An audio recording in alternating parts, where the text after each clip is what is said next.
Hey, what's up YouTube, Scabbage here, and we are back on day 51. Jeez, we've been going for a long time. So, if we have a look at the map, everything's steadied out. There hasn't been any fighting recently, and that's because France is just regrouping before moving into Canada. The player who was playing Canada is inactive, so that shouldn't be much of a challenge. So, if we have a look at what's happening around the world at the moment, and we have a look at who has victory points left, deciding who's going to win the game at this point is pretty hard. We have a few options, and within the alliance we want to try keep it as peaceful as possible, so all four of us, I guess, in quotations, can win. Although all four of us winning can't happen, there are ways that we can have it so that we're all alive in the game when it comes to an end. And the only way that this would be achievable is France will take out Canada. He'll get another 45 points. That'll put him on roughly 376, although it don't need to be that exact. And then once he takes out Achilles, he will be on roughly 600-ish. No, 500. My bad math there. And that'll put him pretty close to winning once he takes out Egypt. And depending on how we do it, if me and Greater Finland give up a bit of land each, then it's possible that France could win the game through victory points, and we all, to an extent, are in the game at the end. And, this could happen, but in that respect, then really France wins. And while I have no problem with that, because France is my ally, it doesn't seem like the right way, to go out. Greater Finland and Sweden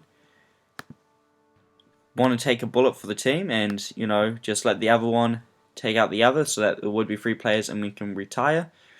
But if we can all be alive at the end of the game, that just makes it a bit better. But the problem with letting France do that is he'd need to lead a massive assault down here and take all of the land, which I just don't see happening, and he's not too keen on doing that either. So it will probably end up coming to the point where either Greater Finland or Sweden ends the other.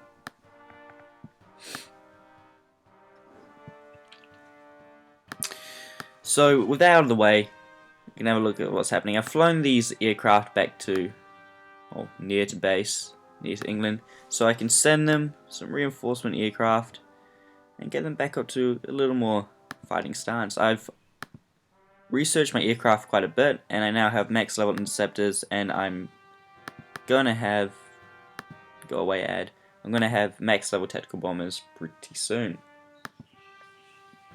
and that is pretty great. So in terms of our nuclear weapons as well, we're about to finish our second one, and because I've got research coming up, it'll be a while before I can get on to the next one.